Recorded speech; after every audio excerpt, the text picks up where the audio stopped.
أفوض أمري إلى الله إن الله بصير بالعباد. أستغفر الله وأسأله التوبة. لا حول ولا قوة إلا بالله العلي العظيم. أعوذ بالله من الشيطان الرجيم. بسم الله الرحمن الرحيم. هو الله الذي لا إله إلا هو عالم الغيب والشهادة هو الرحمن الرحيم. هو الله الذي لا إله إلا هو الملك القدوس السلام المؤمن المحيمن العظيم الجبار المتكبر سبحان الله عما يشركون. هو الله الخالق الباري المصور له الأسماء الحسنى يسبح له ما في السماوات والأرض وهو العزيز الحكيم. والصلاة والسلام على أشرف الأنبياء والمرسلين أبي القاسم محمد. اللهم صل على محمد وآل محمد وعلى آله الطيبين الطاهرين المعصومين سيما بقية الله في العالمين. ولعنة الله على أعدائهم أجمعين من الآن إلى قيام يوم الدين. قال الحكيم في كتاب المجيد وفرقان الحميد. بسم الله الرحمن الرحيم. إن الشيطان للإنسان عدو مبين. صلوات. اللهم صل على محمد وآل محمد. Respected believers, may Allah subhanahu wa ta'ala shower us all of His bounties and blessings upon all of you. Iblis, Shayateen, who are our enemies, and already they have decided to deviate believers from the right path. So this is contest, this is battle among believers and Shayateen. What we need to be more careful, to be more conscious, to be more active, to get awakened and not to be lazy and not to be ghafil from traps and attacks of our enemies.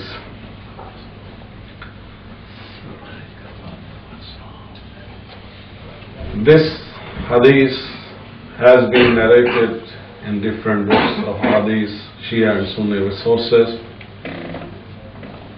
and also narrated in Bukhari. And narrator is Abdullah bin Umar.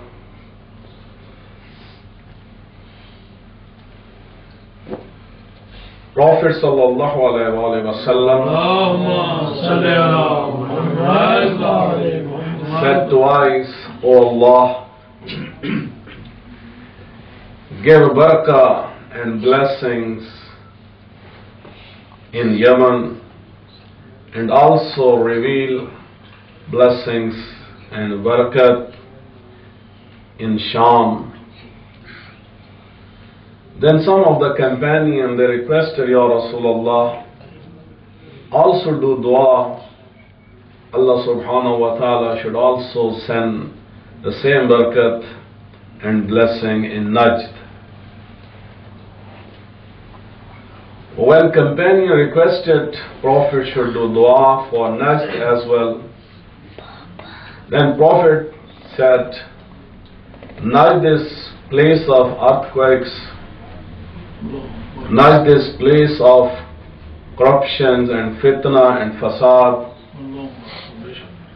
and I am observing the horn of Shaitan will arise from Najd.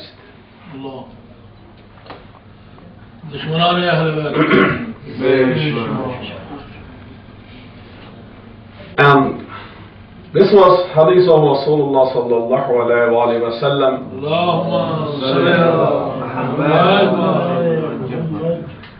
And there are different interpretation of this horn of Shaitan, horn of Iblis that will arise from Najd. Just different animals who are having horns, मुख्तलिफ जानवर जिनके सींग होते हैं. So many animals with the help of horns, when they are attacking animals and human beings as well, so they can kill other animals also. They can kill to mankind or different people who are in front of them. So this is just if an animal is having horn. But the real interpretation of that hadith is that horn of Shaitan which was going to arise, and Prophet was facing towards east, towards Najd, and he pointed towards Najd that from Najd the horn of Shaitan will rise. The practical interpretation of that hadith, when movement of Muhammad bin Abdul Wahhab, who is also founder of Wahhabiyyat, with collaboration of Abdul Aziz bin Saud and their forces, when they got success and they demolished Jannatul Baqi and Jannatul Mawla in Makkah and Medina, they were also going to demolish the shrine of Hazrat Muhammad sallallahu alayhi wa sallam.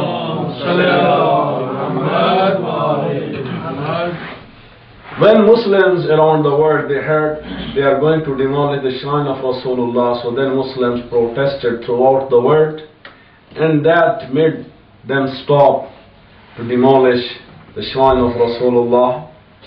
But these people, when they demolished Jannatul Baqi and they wanted to demolish shrine of Rasulullah, at that time they were insulting the grave of Rasulullah. They were hitting with hands and they were also hitting with their shoes, Nawabillah, the shrine of Rasulullah, the grave of Rasulullah. And what they were saying at that time, they were saying, O Muhammad, Qum, stand up. Anta qulta najdu karnu shaitan. O Muhammad, stand up now, because you said from Najd the horn of Shaitan will arise, and today we are the people of Najd. You insulted us, and today we have occupied all of the territory you had. So actually the practical interpretation of Rasulullah, these Wahhabis, these Salafis, they knew what was the meaning of Rasulullah, and when they were insulting the grave of Rasulullah, they were also warning and they were saying to the Rasulullah, O Muhammad, stand up today. Stand up today and see, we have occupied your territory and your state. Salawat.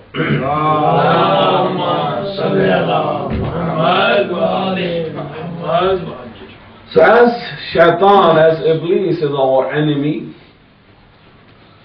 we need to be more careful, because according to Quran, this Shaitan, these Shayateen could be among Jannat or could be among human beings.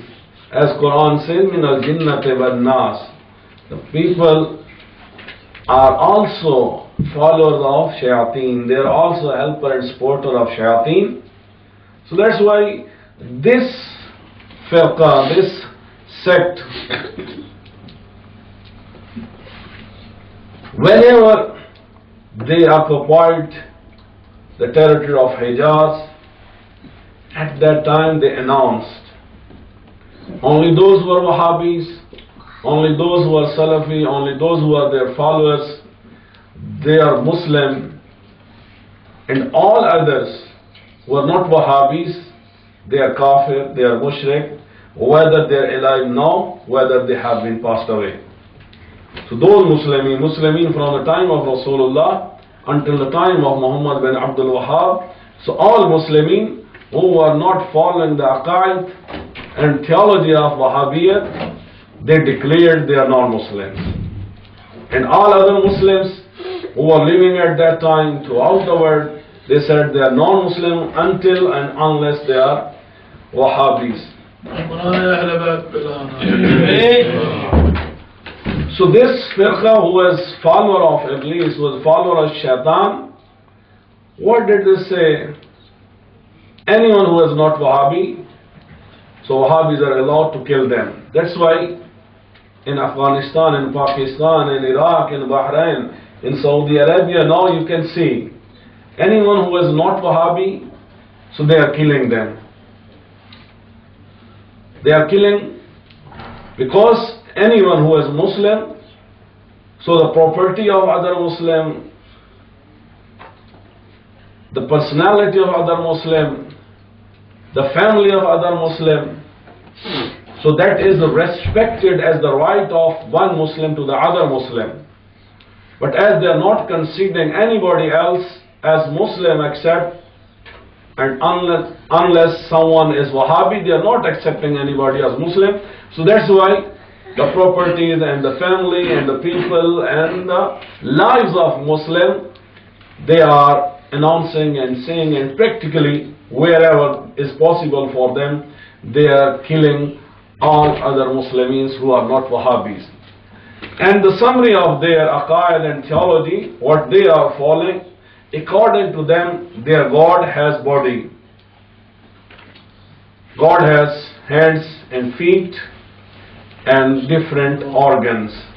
So this is the God of Wahhabiyyat. Number two, anyone who is not Muslim, anyone who is not Wahhabi, so they are considering that person as kafir or mushrik, and killing that person is allowed according to them.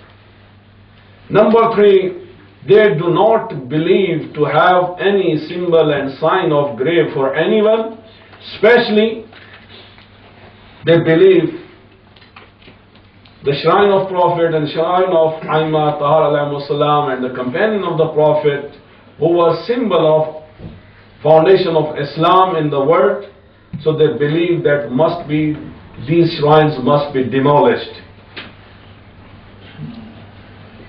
And number four, according to them it is haram to visit shrine of Rasulullah and either Aimma Tahar alayhi salam or the graves of anyone. Visiting grave of anyone, even when these days people are going to do Hajj, so they are giving different kind of literature, and one thing which is also written in that literature, they are telling the pilgrims, if you are going Medina to do ziyarat of Rasulullah, that is haram. But you can go in Medina to visit Masjid Nabawi. If you are going with this niyat, then that is okay. Otherwise, those people who are going to visit Rasulullah and doing ziyarat of Rasulullah, if their intention is to go Medina with this intention, then that is haram. So, according to hadith of Rasulullah, a day will come when the horn of Shaitan will come from Najd, and that is in the form of this sect. So we must be careful from the followers of Wahhabiyyat and Salafiyyat. Bismillah ar-Rahman ar-Rahim. Wal-as innal insana lafi khusr illa alladhina amanu wa amilu as-salihat wa tawasaw bil haqqi wa tawasaw bis sabr. Allahumma salli ala Muhammad wa ali Muhammad. Allahumma salli ala Muhammad wa ali Muhammad. Allahumma salli ala Muhammad wa ali Muhammad. Bismillah ar-Rahman ar-Rahim. Alhamdulillahi Rabbil Alameen. Allahumma laka al-hamd badi as-samawati wal-ard dhal jalali wal-ikram Rabb al-arbab وإله كل مولود وخالق كل مخلوق ووارث كل شيء ليس كمثله شيء وهو بكل شيء محيط. أنت الله لا إله إلا أنت الأحد المتوحد الفرد المتفرد، وأنت الله لا إله إلا أنت الكريم المتكرم العظيم. والصلاة والسلام على أشرف الأنبياء والمرسلين أبي القاسم محمد. اللهم صل على محمد وعلى علي بن أبي طالب أمير المؤمنين عليه السلام. اللهم صل على محمد وعلى فاطمة الزهراء سيدة نساء العالمين. اللهم صل على محمد وعلى الحسن والحسين سيدي شباب أهل الجنة. اللهم صل على محمد وعلى علي بن الحسين وعلى محمد بن علي وعلى جعفر بن محمد وعلى موسى بن جعفر وعلى علي بن موسى وعلى محمد بن علي وعلى علي بن محمد وعلى حسن بن علي وعلى الخلف القائم المنتظر المهدي. اللهم صل على محمد إنه يرونه بعيدا نراه قريبا برحمتك يا أرحم الراحمين. اللهم افتح لي أبواب توبتك ورحمتك ورزقك الواسع إني إليك من الراغبين، وأتمم لي إنعامك إنك خير المنعمين. اللهم اجعل بقية عمري في أداء فرض الجمعة والحج والعمرة ابتغاء وجهك يا رب العالمين. وصلى الله على محمد وآله الطيبين الطاهرين المعصومين. اللهم صل على محمد أوصيكم بتقوى الله ونظم أمركم. This beautiful signal for First Imam for all of us. For the people, realize your importance and importance of your life and the time which has been given to you. Utilize properly your lifetime, organize your activities, but all this organization and activities must depend on piety. The ultimate goal for all Muslimin, for all believers, is to adopt the level of taqwa. So one important trait and virtue which could help us to adopt the level of taqwa, it is while we are living in this world, we are living with other human beings, we are living with mankind.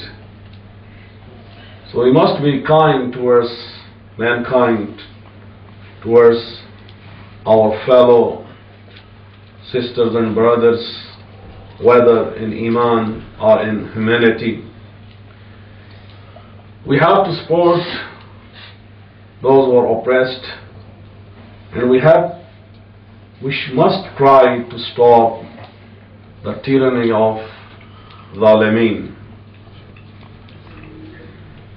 This is saying of Hazrat Ali alayhi salam, he said, Man jara qasura umruhu. Anyone who will do zulm, anyone who is zalim, anyone who will do zulm or jawr, or anyone who will become tyrant, qasura umruhu, actually he or she is decreasing his life. So zulm is equal to decreasing own life. So this zulm in different forms is in our societies. What we need as a believer, we should not be zalim. We should not do any kind of zulm upon us, upon other human being, in any form. In their beautiful hadith of Rasulullah sallallahu alayhi wa sallam, he said, Man akhadha lil madhlum min al-zalim. Anyone who will help or who will protect a madhlum from the oppression of a oppressor, kana ma'iya fil jannah tasahuban. so he will live with me in paradise. So just helping or supporting a Muslim, helping an oppressor against the tyrant, Prophet says, your level will be next to me in the paradise. Because the ultimate goal of taqwa is to get into paradise, to live with Muhammad wa ali Muhammad alayhi salam. And supporting oppressors, supporting Mazlumeen against the tyrants. So that is also bringing you in the paradise next to the status of Rasulullah sallallahu alayhi wa sallam. So the first thing what we need, not to be zalim in any form, anywhere, at any time. Secondly, if we are observing there is happening any kind of zulm against anyone, if we can stop with power, with authority, we have to stop it. If not, at least we should raise our voice against that zulm. And the lowest level is, at least we have to hate from in our hearts. We develop hatred against that zulm in our hearts. So any kind of zulm we are observing, we need to have some kind of reaction. Maybe hatred in the heart, maybe expression of words, maybe stopping that tyranny and zulm if we can, with the power, with the authority. Today, our sisters and brothers in different parts of the world, they are oppressed, especially the people of Bahrain. So alhamdulillah, majority of them, they are followers of Ahlul Bayt alayhimus salam. But the people who are ruling them, who have occupied their territory, so they are not democratic people. So the West is supporter of democracy. So why not the West is rising up, standing up to support the people who are fighting for their freedom against the kings. Those rulers who are tyrant, those rulers who are kings. So the people of Bahrain, today they are fighting for their freedom. They are fighting for democracy. And today, United States or United Kingdom or other European Union and other countries, and especially the people, if we will raise our voice, we will support them. Inshallah, sooner or later, they will get freedom. As I gave you hadith, manjara kasura umruhu. Anyone who is zalim, actually he is reducing his time, his life. So those kings who are tyrant, they are killing the people, innocent people, who are killing the little children, who are killing the ladies, who are working, who are in their houses. So it means they are reducing the time, the age of their rule, as well as their own lives.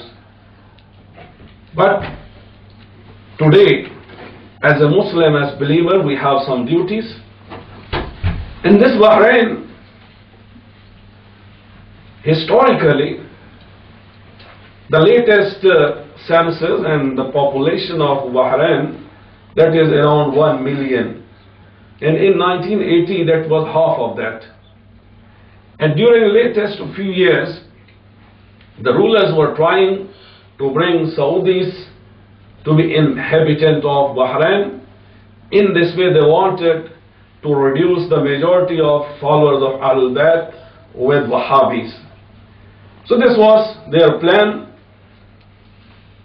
So this country, Bahrain, as I told you, the total population is around 1 million in 2010. And the area, the total area, that is 34 square miles in width,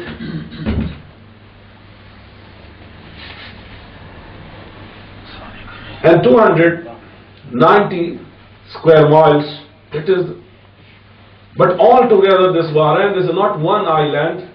There are 33 islands. As as a whole, these 33 islands, they make this country, and the capital of this country, that is Manama.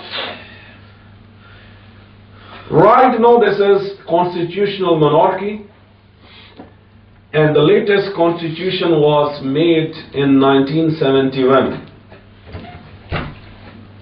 Historically, Bahrain was the part of Iran. And then for 80 years, Portuguese had control over this area. And after them, again, this Bahrain was under the control of Iranians. At the time of Sasani kings of Iran, they had 3 southern districts. One of them was this Bahrain. The other 2 districts are right now the part of Kingdom of Saudi Arabia. One of those districts is Al-Hafuf, and the other district, that is Al-Qatif. So this is the reason the majority who are living in Al-Qatif or Al-Hafuf. This is the eastern part of Saudi Arabia. So majority of these people who are in Saudi Arabia, they are almost 2.5 million. So they are Shia. And the oil of Saudi Arabia is also from this part of Saudi Arabia. So historically, Al-Hafuf and Al-Qatif and Bahrain were under the control of Iranian. After Iranian, especially in 18th century and 19th century, when after Safavis, Iranian became weaker in their kingdom, then north of Iran, some parts like Armenia, Azerbaijan, so that part of Caspian Sea was occupied by Russian forces, and the southern part of Iran, so that was occupied by British army. So after Portuguese, for a few years, again Bahrain was under the control of Iranian forces, and then this southern part or Persian Gulf, because there was a lot of oil, and British was also controlling subcontinent India and Pakistan, so they also moved towards this side, and they wanted to have control of and all transportation and communication of Persian Gulf in their hands. So that's why they also controlled this area of Bahrain. But when British armies or the soldiers they control at that time, they promoted a local family. Basically they were burglars of Kuwait and Basra, and these were expelled by Ottoman Empire from that area towards Bahrain, this Al-Khalifa family. But this Al-Khalifa family, with their agreement with the British army, they were able to establish their rule in Bahrain. And then this rule was continued until 1797. And then in 1820, Al-Khalifa rule was active, and they signed a treaty with Britain, and their rule continued, but there was always conflict between Al-Khalifa and British rule and the Iranian rule, and complaint was registered in United Nations. Ultimately, in 1970, so this Bahrain became free from British rule. British government and Iranian government both accepted the freedom of Bahrain And in this way, Bahrain got freedom from British rule in 1971. So then they had the constitution, and according to the constitution, they had two houses, and both houses have 40 members. The lower house is the Chamber of Deputies, and 40 members of Chamber of Deputies are elected by the people. And in 1991, the ladies or women of Bahrain were given the right of vote. Before that, they were not having any kind of right of vote. The higher house, that is Shura Council, and that is also has 40 members. The cabinet which is ruling the Bahrain, 80% total member of ministers are 25, 80% ministers are from the royal family, Al-Khalifa family. Right now, Hamad bin Isa Al-Khalifa is the king, and crown prince is his son Salman bin Hamad, and prime minister is son of Salman, Khalifa bin Salman. So these three key posts, king and crown prince and prime minister, are grandfather and father and the son. So this current movement, so mainly people are fighting for their democratic rights. They are saying we don't need the kingdom, so there must be democracy. People should vote, whether Shia or Sunni. Anyone who is inhabitant of Bahrain must have right of vote, and the people should elect their leadership. May Allah subhanahu wa ta'ala help them. And we also need, as believers, to support them. And inshallah tomorrow a protest has been organized. Having protest in London is very important, because this Bahrain almost for 2 centuries was under the custody of British rule. And even these days they are having special ties and special influence on Bahrain. So any protest which will be in London, that will be very, very important in their help, in the support of people of Bahrain. At the same time, the international media will also pick up the protest from the people of England or London. So please, I request all of you, inshallah, 1 o'clock tomorrow, we will depart for London.